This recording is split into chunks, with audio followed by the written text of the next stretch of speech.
जिल्ले इलाही, जमहूरियत जो है वो नफरत और ठसक से नहीं चलती है, अकड़ से नहीं चलती है। मुसलमानों से नफरत में इतनी अंधी हो गई है कि खुलेआम देश की संसद में देश सरकार के माइनॉरिटी मिनिस्टर साहब और होम मिनिस्टर साहब झूठ बोलते हैं और देश को गुमराह करते हैं। सरकार ने इस बिल का नाम उम्मीद रखा है। मैंने पूरे देश में वक्फ के नाम पर कई सारे झूठ फैलाए हैं।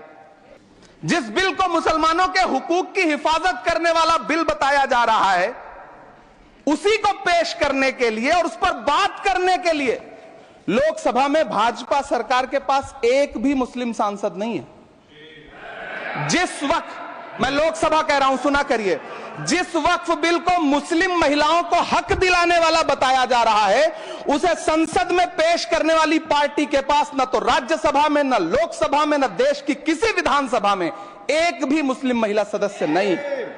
हमारे घरों पे बुलडोजर तो मत चलाइए ना, हमारी कब्रों में तो हमें सुकून से सोने दीजिए ना।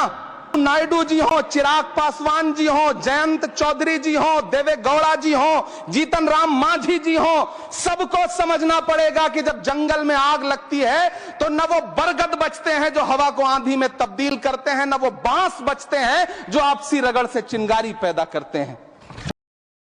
हम ही को कातिल कहेगी दुनिया, हमारा ही कत्लेआम होगा। हम ही कुएं खोदते फिरेंगे, हम ही पे पानी हराम होगा। सभापति महोदय, सन 1947 में दिल्ली की जामा मस्जिद की तारीखी सीढ़ियों पर खड़े होकर के भारत रत्न मौलाना अबुल कलाम आजाद साहब ने कहा था कि मुसलमानों कहां जा रहे हो, यह है तुम्हारा मुल्क, यहां तुम्हारे आबाओ अजदाद की कब्रें हैं।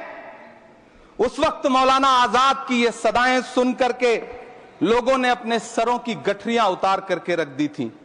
आज उसी दिल्ली में मौजूद देश की संसद में एक बिल आया है जो हमसे उसी जामा मस्जिद की सीढ़ियों के सबूत मांगेगा, जो उन्हीं सीढ़ियों के पास अपनी कब्र में सोए हुए मौलाना आजाद को फिर से कब्र से सदा देनी पड़ेगी कि ये जो कब्र है वो मेरी कब्र है, ये किसी सरकार की जागीर नहीं है। सभापति महोदय, मैं जहां खड़ा हूं इसी संसद भवन के सामने सड़क के उस पार अपनी कब्र में सोए हुए भारत के पूर्व राष्ट्रपति फखरुद्दीन अली अहमद की कब्र है। शायद अब उस कब्र से भी सदाएं आए कि ये कब्र मेरी कब्र है, ये सरकार की जागीर नहीं है। सभापति महोदय, मैं वक्फ कानूनों में किए जा रहे संविधान विरोधी बदलावों के खिलाफ बोलने के लिए खड़ा हुआ हूं। संविधान का आर्टिकल 14 हो, 29 हो, 30 हो, चीख चीख कर कहता है कि देश में सब बराबर के हकदार हैं। आर्टिकल 26 कहता है कि सबको अपने अपने मजहबी कामों के लिए मंदिर, मस्जिद, गिरजाघर, गुरुद्वारों का निर्माण करने का हक है और उसका रखरखाव का भी हक है। लेकिन डॉक्टर बाबा साहब अंबेडकर के संविधान को हर दिन कुचलने वाली ये सरकार देश के मुसलमानों से नफरत में इतनी अंधी हो गई है कि खुलेआम देश की संसद में देश सरकार के माइनॉरिटी मिनिस्टर साहब और होम मिनिस्टर साहब झूठ बोलते हैं और देश को गुमराह करते हैं। झूठ शब्द असत्य बोलते हैं। सरकार ने इस बिल का नाम उम्मीद रखा है। मंत्री जी कल से इसे देश के मुसलमानों के लिए नई उम्मीद बता रहे हैं। नहीं मंत्री जी, न तो ये बिल मुसलमानों के लिए नई उम्मीद है और न ही उम्मीद की नई किरण। सभापति महोदय, भाजपा ने पूरे देश में वक्फ के नाम पर कई सारे झूठ फैलाए हैं। आइए आज उनकी सच्चाई पर बात करते हैं। वक्फ ट्रिब्यूनल को ऐसे बताया जाता है जैसे वक्फ ट्रिब्यूनल कोई मजहबी खाप पंचायत हो। सभापति महोदय, जबकि सच्चाई यह है कि वक्फ ट्रिब्यूनल भी तो सरकारी न्यायिक विभाग है जिसमें सरकार द्वारा नियुक्त जज होते हैं, जिसमें प्रशासनिक अधिकारी होते हैं, कहीं ऊपर से थोड़ी आ गए। सभापति महोदय, देश के गृह मंत्री जी ने इसी सदन में कहा कि वक्फ ट्रिब्यूनल के फैसले के खिलाफ कोई कोर्ट नहीं जा सकता, जबकि सच यह है कि वक्फ एक्ट 1995 की धारा 83(9) के तहत हाई कोर्ट वक्फ ट्रिब्यूनल के फैसले की न सिर्फ समीक्षा कर सकता है बल्कि उसे बदल भी सकता है। सच तो यह है कि वक्फ बोर्ड खुद अपनी जमीनों के लिए कई सारी कोर्ट में मुकदमे लड़ रहा है। सभापति महोदय, दिल्ली की जिन 123 संपत्तियों को लेकर कल माइनॉरिटी मिनिस्टर, होम मिनिस्टर साहब और अभी आदरणीय नेता सदन बात कर रहे थे, आइए उनकी सच्चाइयों पे भी बात करते हैं। 1911 में जब अंग्रेजी हुकूमत ने कोलकाता के बजाय दिल्ली को राजधानी बनाने का फैसला किया, तो रायसीना हिल्स के चारों तरफ जो मुसलमानों की ढेर सारी जमीनें थी उनको एक्वायर किया गया और लुटियन को इसकी तामीर की जिम्मेदारी सौंपी गई। सेंट्रल विस्टा की तरह लुटियन जोन का मेगा प्लान तैयार हुआ, लेकिन उस वक्त के मुसलमानों ने उस वक्त की अंग्रेजी हुकूमत से अपनी इबादत गाहों को बचाने के लिए लड़ाई लड़ी। मामला ब्रिटिश गवर्नमेंट तक पहुंचा। तब यह तय हुआ कि वो जो धार्मिक स्थल हैं उन्हें जस का तस रहने दिया जाएगा। इंडिया गेट के बगल वाली मस्जिद हो, जाप्तागंज, सुनहरी बाग मस्जिद हो, पार्लियामेंट रोड वाली मस्जिद हो, ऐसी 123 संपत्तियों के मैनेजमेंट के लिए 1913 में मुसलमान वक्फ वैलिडेशन एक्ट बना और उसके बाद एक नया शहर बसाया गया जिसे लुटियंस जोन का नाम दिया गया। फिर 1943-45 के बीच एक और समझौता हुआ आजादी से पहले, उसके तहत काफी सारी वक्फ जायदादों को सुन्नी मजलिस औकाफ बनाकर उसके अंडर किया गया ताकि उसकी देखरेख की जा सके। गृह मंत्री जी 2 दिन से सदन में जो बात कह रहे हैं वो दरअसल 123 संपत्तियां उसी सुन्नी मजलिस औकाफ के तहत आती। सभापति महोदय, आजाद भारत आजाद हुआ। आजादी के बाद भारत में 1954 में वक्फ एक्ट लागू हुआ, जिसकी धारा 9 के तहत 1964 में केंद्रीय वक्फ काउंसिल का गठन हुआ। दिल्ली की वही 123 प्रॉपर्टीज को 1970 में सर्वे गजट करके गजट नोटिफाई किया गया। इसके निपटारे के लिए पूर्व प्रधानमंत्री इंदिरा जी के द्वारा 1974 में एक बर्नी कमेटी बनाई गई। बर्नी कमेटी ने 1976 में इन 123 संपत्तियों को दिल्ली वक्फ बोर्ड की संपत्ति होने की रिपोर्ट सौंपी। उस रिपोर्ट के आधार पर 1984 में कांग्रेस सरकार ने उन 123 प्रॉपर्टीज को दिल्ली वक्फ बोर्ड को सौंपने का फैसला किया, जिसके खिलाफ विश्व हिंदू परिषद कोर्ट गई। मामला 2011 तक पेंडिंग रहा। फिर 2011 में कोर्ट ने सरकार को आदेशित किया कि इसका निपटारा करो। तब 2013 में तत्कालीन यूपीए सरकार ने दिल्ली की उन्हीं 123 जायदादों को बर्नी कमेटी की सिफारिशों के मुताबिक वक्फ बोर्ड के हवाले किया। यही वो प्रॉपर्टीज हैं जिनके नाम से गृह मंत्री जी कल से कांग्रेस को कोस रहे हैं। फिर आई 2014 में भाजपा की सरकार, जो तब से इन जमीनों को हड़पने की साजिश कर रही है। जिस बिल को मुसलमानों के हुकूक की हिफाजत करने वाला बिल बताया जा रहा है, उसी को पेश करने के लिए और उस पर बात करने के लिए लोकसभा में भाजपा सरकार के पास एक भी मुस्लिम सांसद नहीं है। जिस वक्त, मैं लोकसभा कह रहा हूं, सुना करिए, जिस वक्फ बिल को मुस्लिम महिलाओं को हक दिलाने वाला बताया जा रहा है, उसे संसद में पेश करने वाली पार्टी के पास न तो राज्यसभा में, न लोकसभा में, न देश की किसी विधानसभा में एक भी मुस्लिम महिला सदस्य नहीं। कल किरण रिजिजू जी कह रहे थे कि रेलवे की जमीनें देश की जमीनें हैं, डिफेंस की जमीनें देश की जमीनें हैं। हां मंत्री जी, हैं, बिल्कुल हैं। ये जो वक्फ की जमीनें हैं, ये हमारे पुरखों ने धार्मिक कामों के लिए डोनेट किया है, तो हम भी तो इसी देश के नागरिक हैं, हम भी तो इसी देश के बेटे हैं, तो वक्फ की जमीनें भी तो इसी देश की जमीनें हैं। उनको पराया क्यों बोलते हैं आप? सभापति महोदय, अशफाकुल्लाह खान जब फैजाबाद की जेल में फांसी के फंदे पर झूल रहे थे, तो इसी देश की जमीन के लिए झूल रहे थे ना। सभापति महोदय, अंडमान की जेल में काला पानी की सजा काटकर अपनी जान देने वाले मौलाना फजले हक खैराबादी हो या शेर खान अफरीदी हो, वो भी तो इसी जमीन के लिए अपनी जान दे रहे थे ना। सभापति महोदय, पाकिस्तान के खिलाफ लड़ते हुए अपनी जान देने वाले महावीर चक्र विजेता ब्रिगेडियर उस्मान हो या पाकिस्तान के पैटर्न टैंक उड़ाने वाला परमवीर चक्र विजेता वीर अब्दुल हमीद हो, वो भी तो इसी जमीन के लिए अपनी जान दे रहा था ना।